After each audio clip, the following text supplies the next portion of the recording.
Monsieur le chef du troisième groupe d'opposition. Monsieur le Président, depuis le début de la crise, le premier ministre et son cabinet ministériel mentionnent constamment que le gouvernement s'appuie sur les experts en santé publique pour prendre ses décisions. On en a pris acte. De notre côté, on est d'avis qu'il est fondamental pour la population de connaître les décisions qui relèvent de la santé publique et celles qui relèvent du politique. Prenons la question de la non-réouverture des écoles à Montréal. Le 14 mai, on annonce que toutes les écoles de la communauté métropolitaine de Montréal resteront fermées jusqu'à la fin de l'année scolaire. Le lendemain, le 15 mai, le ministre de l'Éducation a justifié cette décision dans une entrevue en mentionnant, et je le cite, « Vous savez, on n'a pas l'autorisation de rouvrir nos écoles en ce moment. » Et coup de théâtre, le docteur Arruda arrive. En fin de semaine, il accorde une entrevue à la presse et il indique qu'il ne s'opposait pas à l'ouverture des écoles à Montréal, que c'était possible de procéder et que c'est le gouvernement qui a décidé. Alors, ma question, pourquoi le premier ministre a fait le choix de ne pas révéler cette information importante à la population lors d'un de ses points de presse quotidiens? Monsieur le premier ministre. Monsieur le Président, je ne sais pas, peut-être que le chef du Parti québécois n'a pas écouté le point de presse hier. On a eu l'occasion, le docteur Arruda et moi-même, de répondre à cette question. Il faut faire la différence entre ouvrir les écoles au mois de mai puis ouvrir les écoles au mois de juin. Si j'avais été capable d'ouvrir les écoles au mois de mai, je l'aurais considéré très sérieusement, puis le ministre de l'Éducation aussi, parce qu'il y aurait eu des avantages pour les enfants. Malheureusement, le directeur de la santé publique ne nous a pas permis d'ouvrir les écoles au mois de mai.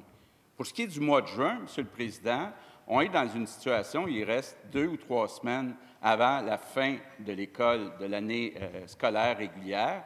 Donc, on a jugé qu'il y avait plus de désavantages à ouvrir pour quelques semaines que d'avantages.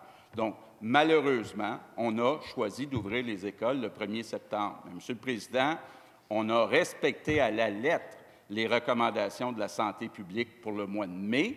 Pour ce qui est du mois de juin, on a pris la décision que ça ne valait pas la peine d'ouvrir les écoles pour quelques semaines. Complémentaire, Monsieur le chef du troisième groupe d'opposition. Décidément, Monsieur le Président, tant le Dr Arruda que la Dr Drouin ont été mal cités, malgré qu'il y ait des enregistrements qui le prouvent. Vendredi dernier, l'Institut national de la santé publique nous a appris que les prédictions sur l'évolution de la courbe ne tiennent pas compte des déplacements entre les régions. Les prédictions ne tiennent pas compte du mouvement entre les régions. Le voyagement entre les régions chaudes et les régions froides pourra avoir des répercussions. Comme pour le déconfinement de Montréal, le gouvernement prend à nouveau un pari risqué. Est-ce que le premier ministre peut admettre que la décision de retirer les contrôles routiers en région ne reposait sur aucune modélisation scientifique? Monsieur le premier ministre. Monsieur le Président, il faut faire la distinction entre le docteur Arruda, la santé publique, qu'on écoute, et les instituts qui sont de l'extérieur, comme l'INES et l'INSPQ. Nous, on a eu le OK de réouvrir les frontières entre les régions. Je sais que le chef du Parti québécois était contre le fait que les gens de Montréal puissent aller dans des auberges dans le Bas-Saint-Laurent, en Gaspésie. Il aurait voulu continuer de bloquer le Bas-Saint-Laurent, la Gaspésie, tuer le tourisme dans ce coin-là. Nous, avec l'accord du docteur Arruda, on a réouvert les régions. Donc, encore une fois, on a écouté les recommandations de la santé publique. Deuxième complémentaire, Monsieur le chef du troisième groupe d'opposition. Vous l'avez laissé aller, tuer le tourisme, c'est ça que je veux faire. Vraiment. Tous les médecins du Bas-Saint-Laurent ont dit que sa décision n'avait aucun sens. Alors, la prochaine fois, ils vont venir le dire au premier ministre avec moi. C'est très important de dire les choses comme elles sont. Il y a des décisions qui se sont prises qui reposent sur du politique. On ne distingue plus qu'est-ce qui relève du politique et de la santé publique. Le docteur Arruda et lui, c'est la même personne maintenant. Il serait temps qu'on clarifie les choses parce qu'il prend des décisions qui engagent la santé publique des citoyens, les droits et libertés et nos fonds publics. Monsieur le premier ministre, encore une fois, je vais demander à tout le monde de taire et d'éviter de vous interpeller et d'écouter ceux qui posent des questions et ceux qui y répondent. Monsieur le premier ministre. Oui, Monsieur le Président, au moins les choses sont claires.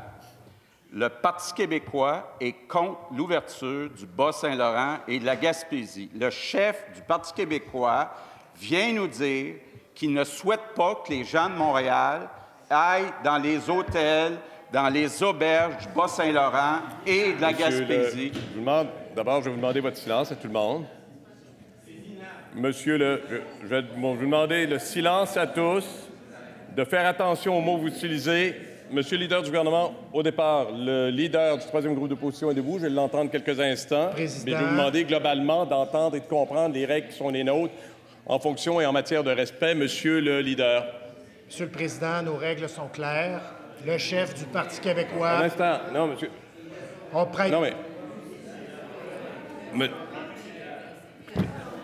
mais le leader du troisième groupe d'opposition était là. Je complète. Vous poserez votre question de règlement par la suite. Monsieur le leader, complétez. Oui, merci, Monsieur le Président.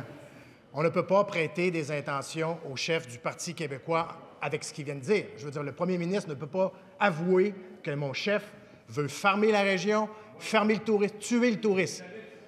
Honnêtement, là, c'est prêter des intentions malicieuses. Je vais vous demander, encore une fois, avant de vous donner la parole, et je pense que ça a été très clair, on commence la semaine. Je me réjouissais, je me réjouis habituellement du ton ici. Aujourd'hui, il faudra qu'on travaille un peu fort sur la notion de respect, les termes utilisés, éviter de s'interpeller, mais surtout être capable de mener des discussions constructives. C'est ce que l'on fait habituellement, c'est ce que tous les députés font habituellement. Monsieur le leader du gouvernement, ces propos sont très clairs. Je vais demander également de les saisir aussi. Oui, Monsieur le Président. Écoutez, si le chef du Parti québécois est encore à cette enceinte, il devrait retirer ses propos. Il a traité de minables les propos du premier ministre. C'est inacceptable, irrespectueux. Je vais vous demander de clore. Monsieur le leader du gouvernement, je viens de vous entendre. Monsieur le leader de l'opposition officielle de la troisième opposition, je vous ai entendu également. Je pense que c'est clair. Encore une fois, les termes, vous les connaissez. La façon de se conduire, vous le connaissez également. Je vous demande de regarder et de retrouver le ton qui devrait être le nôtre. On revient, s'il vous plaît, tous et toutes, avec le ton approprié. J'en suis maintenant à la question du député de Pontiac en principal.